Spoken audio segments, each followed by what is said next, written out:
Okay, welcome to Learning Practice 12B. So this is your second option for Unit 12 for the learning practice exercises. We're going to look at autoencoders and what are called generative adversarial networks, GANs. And these both will let us work and manipulate images and create new images. So some really cool work that's come out of this area in the last 5 years here. Now some of this training does take a while, so besides the normal updates or things here, you should be changing your runtime to GPU because some of this training takes over 30 minutes on a normal CPU. So just go up to runtime, switch the change runtime stuff to GPU and hit save, and then it'll run a lot faster. So normal stuff here, you'll be importing your libraries and then importing the data. We're going to use a version of the MINTS data set. The one we've been looking at so far has been just the letters. There's a fashion one that has little images of clothing instead, and so we'll be using that one here. So we'll be loading in that data set and then defining some functions we'll use later on here. Our first section is on what started this. Is called autoencoders, and these are ways of creating internal kind of representations of data. The problem is often we don't have the data sets we'd like. We may not have large labeled data sets or stuff like that, but we do still want to create internal representations or interesting representations of things.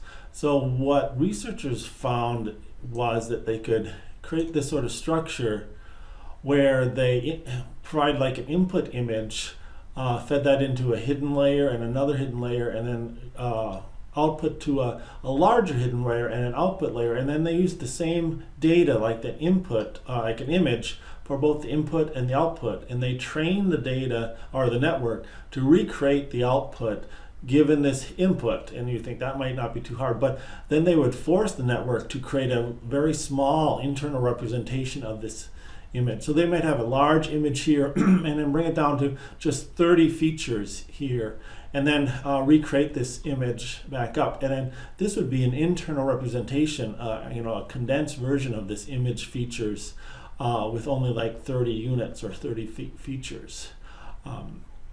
So you can read a little bit about autoencoders here, and then we're going to run a simple autoencoder to see if we can take this data and set it up. So we're going to define this. So let's look a little bit at this autoencoder.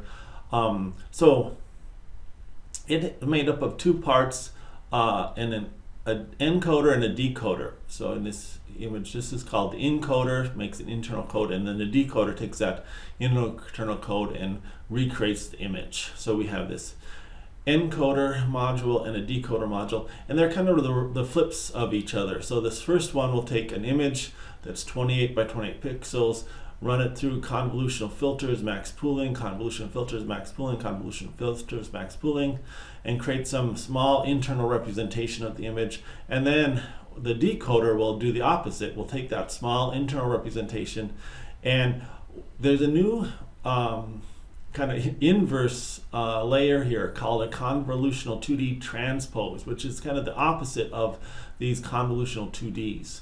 So we'll do that and do that and do that to recreate these images back upwards. And then we reshape the image in the right size, and then we can then we create the actual model from the encoder and the decoder kind of stacked on top of each other. So this shows like the encoder method. We start with a 28 by 28 pixel. That it's black and white, so it's only one layer deep. And then we bring that down to 14 by 14, 7 by 7, and you end up with just a 3 by 3 image. So that's like a tic-tac-toe size image, although each image has 24 different filters applied, 24 different features here. And that's our internal representation. Now, that can be quite small. So the original image here is 28 by 28 pixels, so that's 784 different features. And then the final internal representation is just 3 by 3, 9 times, but 24 filters, so that's 216. So we've condensed it all the way down to just 216. Now, you could try to condense it more. In fact, you will in this exercise, but we're going to start with this kind of middle reduction here. And then the decoder will take that internal representation and transpose it to the reverse and step it up to 14 by 14 and then 28 by 28 pixels here. So that's kind of what an encoder decoder does. We then train this model here and go through the training. And then we're going to be using this fashion mince data set. So here's some of the original images here. And then here's what the images that the network tried to encode. So what they did is they took this image of a shirt, brought it, condensed it a lot down to this small, encoding, and then regenerated it from that encoding to here. So you, of course, lose detail, but the question is how much detail do you lose, and can you set this up so that we want these encodings or these reconstructed images to be as close to these original as well. And this network is not doing the greatest job, so we'll be looking at some ways to improve that. So here's what you do. I want you to describe a little bit about how encoder decoder networks work. Look at these images here. Now, one thing we can do then is change the number of filters that are used here. So let's go back up to our network. Here, the first layer filter, we're using 6 filters in our first layer, and then it doubles each time. So the next filter will use 12. So if we look at our network here, we start off with 6 filters, and then 12, and then 24. And that doesn't do a great job, but you can see if you can improve that here by increasing the number of filters, or what happens if you decrease the number of filters. So you go back up here, you change this to something either bigger or smaller here, and you'd run this again. Run this, and see what the image, do the training again, and see what the output is. So, and again, you wanted to talk about this, why the encoding, what this is actually trying to do. And then our hypothesis we want to test out is that if we provide more filters, we should get better results here. So increase the number of filters from 6 to 8 or 12, and then see how it works, and then maybe decrease it from 6 to 3 or 4. And so again, the only thing you'll be changing is this line right here, where you'll be setting the number of filters, and then running this code again, and this code again, and this code. Okay, so that's encoder decoders, and these have been around for quite a while. Maybe 10 years, 15 years. And they've spawned this another area where we call generative adversarial networks, GANs. So let's talk a little bit about how GANs are set up. And this is where most of the research is done today. We do see encoder decoder networks kind of used, but more in other areas, often like with language processing, where they'll take a foreign language or a language, create an internal representation of it, and then Google has actually created many internal representations of different languages that are compatible to each other, and that's how Google Translate and things like that kind of work. They encode words into some sort of internal representation, and then they can translate those internal representations back and forth. But for images now, most of the work is done with these what we call GANs, generative adversarial networks. And this is an interesting structure that was proposed first by Goodfellow and his other authors back in 2014. So the idea is that we have a generator and a discriminator. The generator tries to take some random noise, some random input, and generate an image. Kind of like just a paint, just creates a new image. And then the discriminator tries to tell if that image that was randomly kind of generated is real or fake. And what do we mean by that? We'll look at things. So let's look at Google's introduction to GANs here. They have a nice little video if you want to watch. They talk about faces. These are just faces that were created just from random numbers. In here, we'll be doing something similar, but these were trained for weeks on huge computers, so we won't be able to get quite to this quality of work here. But here, I'm going to go to the next page here, overview of the GAN structure.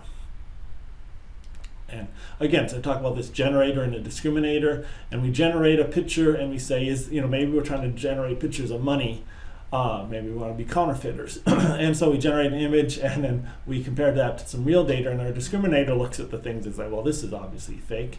And then the generator tries to generate a better version of it now that it knows it didn't do very well, and compare it to a real dollar or a real bill, and again, we can know it's fake. But if we keep doing this, eventually the generator will be generating much better versions of this, and it'll be really hard. The discriminator won't be able to tell the difference between a real one and a fake one. So up in this point, we've been improving our generator, but now that the discriminator can't tell, we'll be improving our discriminator. So we'll train our discriminator so it will learn to differentiate them here. So we have some random input. We feed that into a special generator network we create, and it creates a sample output. And then we have some real images that we're trying to mimic, and we have those. And then the discriminator looks at a sample from the real and a sample from the generated images and tries to tell if this is fake or correct. It generates what are called lost, what it predicts how different these are. And then we'll train either the discriminator or the generator to improve. So these are like two separate networks in our system, but they're all trained into one big network here. And you can read more about these, but let's go and actually try this out. Here's some more descriptions. This comes from a textbook I use on a graduate level course called Hands-on Machine Learning with scikit-learn, Keras, and TensorFlow. So here's the question we'll be doing, and then here's the network. So again, we're defining a simple generator. Again, this is just a normal network, dense layers back when we were doing traditional neural networks. So we have 100 dense layers and 150, and then we're finally creating this into a 28 by 28 image and trying to generate our image of one of our fashion mince objects. And then our discriminator takes that input and again does something similar. Here they are matching, but they don't always have to be matching here. And the discriminator is then trying to predict one output, is this real or fake here. And then we put these generator and discriminator together in one model. And so here's our printout. So here's what our generator network looks like, rather nice little network. And here's our discriminator network, a nice little network. One thing to notice is the generator starts with a small input and makes larger outputs, and finally is outputting an image. And then the discriminator takes that image and condenses it down and just says true or false. So in some ways it is the opposite of, let's scroll back up, this sort of encoder. The encoder took some large input and condensed it into some internal representation and then took that and generated some output. Here we're doing basically the opposite. We're starting with some small random numbers, feeding it in, creating some large image, and then the discriminator is taking that large image and then condensing it back and then just saying is that real or fake. So it kind of is the opposite layout of that. Okay, so then once we look at this network, we can actually run this network. Here we can do some training of this network. And again, this gets a little long here if you don't have the GPU set up. And then we're going to show some images. So this is the, oops, sorry, I was still in the wrong area. I got to get back here. Okay, here's our network. So here's our network, and we're working through this, or we're defining this. We've got to set up some training things and then a special method to train this network in a little different way. So first, we've got to train the discriminator, and also then phase 2 is train the generator. And then while we're doing this, we have to make sure, when we're training the generator, we turn off the training for the discriminator and stuff like that. So it's a little more complicated training function rather than just calling fit. Because it's a little more complicated network. So I'm not going to really explain this, just all the code details here, but just know that this is training the discriminator first, looping through each image. For each image, it's going to train the discriminator and then also train generator. And we're going to go through epochs of training here, and every 5 epochs we'll print some results out. So here's where we're actually calling this, and we're running this for 11 epochs here. And here's the first set. It's trying to train on this minced data for this, and then we train again and again, and here it's after 5 epochs and after 10 epochs. After 10 epochs, it's really not looking that much better than what it is here. It's getting some improvement, but not the best. So we'll talk about that here. So then we'll finally run some code that'll just show a sample of some original images and some samples of randomly generated images here. And so the hope is that these randomly generated images will look similar to some of these. So there should be a one-to-one correspondence. We're not training this to generate this, but here's some samples here and some sample here. So we should hopefully see some pants, some shoes, some other objects here. And so certainly some things that look like pants and shorts and jackets here. I don't know if I'm seeing anything that looks like any of the tennis shoes here. It's not really learning to train that. And so one thing I'll just mention as far as these GANs go is that we do give it a set of random numbers here. So, and this sets the number of random numbers. So we provide this with a set of 10 random numbers that is the initial feed input into this network. And later on we'll look at GANs where rather than actually just having random input in this, so we'll generate random faces or random items of clothing, we might train this to actually with take one image as input and convert it into another type of image, or take some words or some other thing and train it to actually generate images based on that. But that gets more complicated, and much of that will be saved for the project this week. Okay, so we've got this output here, and your job is to look at this and analyze it and answer the 3 questions here. And then we're going to go into a little better version of this. Now, there were some issues training this originally in 2014, 2015, around 2015, 2016, where some people learned to do some better training of this. It was just hard to set up the parameters to get the training right. And so this is a version called deep convolutional GANs. So the first GANs did not use convolutional layers. This version does. So again, we've got a generator with a number of convolutional layers and a discriminator, which again has these convolutional layers here. And so the generator is starting with here, again, a random input of 10 numbers, 10 random numbers. And we'll be using that to generate a random image. And then the discriminator takes that random image and tries to compare it to a real image and tell if it's real or not for this. So here's our network. We start with our inputs, and we create a dense layer, and then we reshape and do a set of convolutional and normalization layers here. And then we do the opposite here. We do the convolutional. These are the transposed convolutional layers here, because this is the generator here, and then this is the other way where we're doing normal convolutional layers. So this convolutional transpose is kind of a mix of an inverse convolutional and an inverse of a max pooling layer, where we're creating a larger image from this. So we start small, we end up with a 28 by 28 image here that we generate, and then we do the opposite and get down to just a one output is this real or fake? And then we put these together here, and then we build these. And again, we have to do our same sort of training. So much of this code is the same. It's just that the network now is a little more complicated. But again, we're only training the discriminator part of the time and the generator part of the time, and kind of independently. So we have to use special training format here. And then so this is the training. This network is a little more complicated. This is the training. This will take a while. When I was running this, each epoch was taking about 10 minutes if I wasn't on a GPU, and only about a minute when I was on a GPU. So you'll have to see how your work here.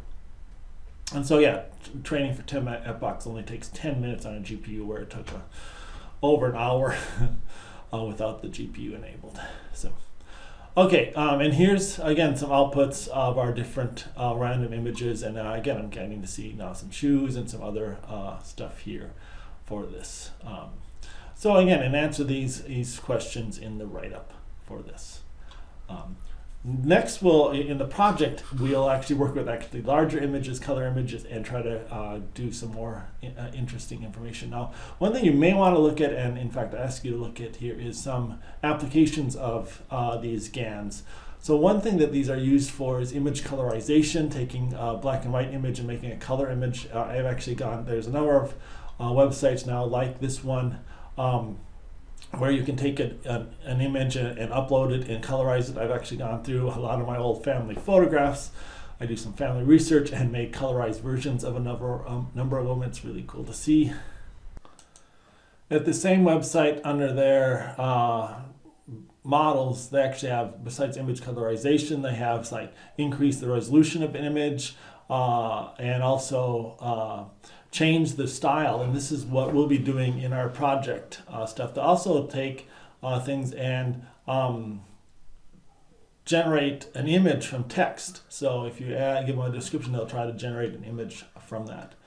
The other article here is this 12 impressive applications of GANs, and this just walks through a bunch of different examples of GANs. So again, looks at some of the initial data sets and stuff that were used to generate these images, some of the faces that were used, including things like taking images that were with glasses and with an image without glasses, and then trying to create a woman's picture without glasses or stuff like that, trying to subtract or work with different images. Just generating images, so these are actually not real people.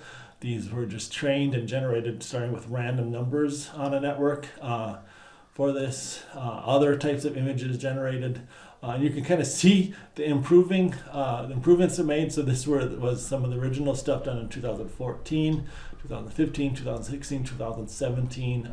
So the training and the depth of these networks have increased amazingly in the last 10 years here. So now we can generate realistic photos, cartoon figures, Pokemon. We can do this image-to-image translation. So maybe you have two different images, and then you're doing it. So you want this image, but you want it more like this one. You can kind of generate this. Or we'll see like taking drawings, hand drawings, and generating colored output of things as inputs. We'll be doing this in the project. We'll take an input and a style like Monet, and then we'll create any image and try to create and restyle that image in a version.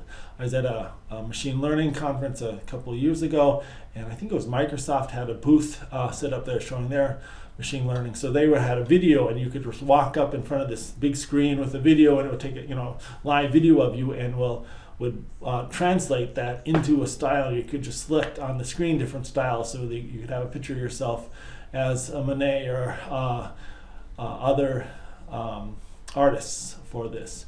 Similarly, we can look at real photographs and maps and generate images of that. Go from seasons, winter to spring to summer, that sort of stuff in different ways. So we also can do this text translation. So you might say, I want a small bird with a red head and feathers, something like that. You can describe this and see people have trained networks to generate this sort of stuff from text for this. So you can look through some of these applications of this sort of GAN networks over the last couple of years. Okay, so you can finish up, do this, and answer these questions. Hope you enjoyed this exercise.